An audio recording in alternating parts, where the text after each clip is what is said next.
逆思維，原名 Think Again: The Power of Knowing What You Don't Know， 是華頓商學院教授亞當·格蘭特 （Adam Grant） 的代表作之一。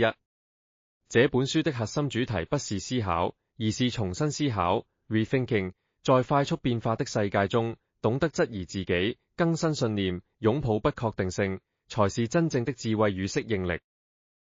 書中最核心的概念：三種心態。格蘭特把人們面對意見時常見的角色分為三種，並提出第四種更優的模式。牧師模式 ，Preacher 堅信自己絕對正確，像傳教一樣捍衛信念。檢察官模式 ，Prosecutor 把辯論當成攻擊，急於證明別人錯。政客模式 ，Politician 只想討好別人，贏得支持，改變立場只為利益。科學家模式 ，Scientist。書中最推崇，把自己的想法當成可被推翻的假設，保持謙遜、好奇，願意用證據更新信念。全書三大主要部分，簡要結構摘要。個人層面，重新思考自己。智力不是固定不變的，而是可以透過重新思考來提升的心智敏捷性 （mental agility）。過度自信 （overconfidence） 是最大的盲點。越是專家，越容易陷入我知道很多所以不用再想了的陷阱。建議把信念當成暫時的最佳猜測，定期檢視什麼證據會讓我改變主意。人際層面，影響他人重新思考。直接說服別人通常沒用，反而會引發防衛心理，反向效果。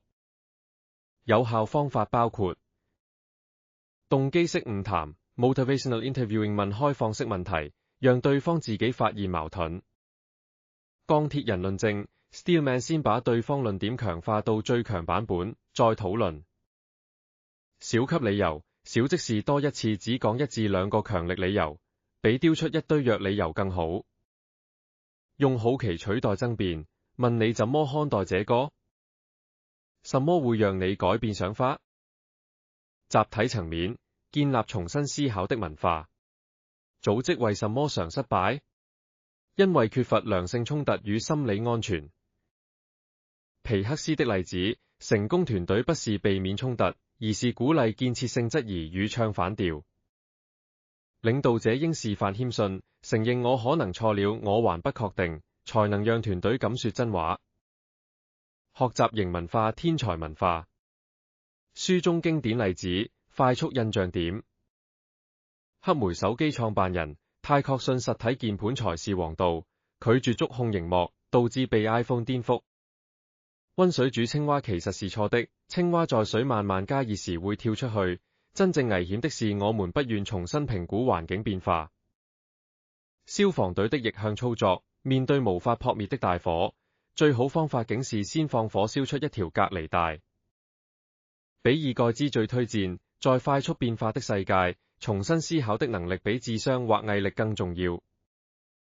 一句話總結全書精神：知道自己不知道什麼，才是真正的智慧。願意改變想法，才是真正的強大。如果你正在猶豫要不要讀這本書，我會說，在當今資訊爆炸、同溫層嚴重、AI 改變一切的時代，這大概是近幾年最值得反覆閱讀的思維升級工具書之一。有沒有哪個部分，例如如何說服別人、如何自我質疑，你特別想再深入聊聊？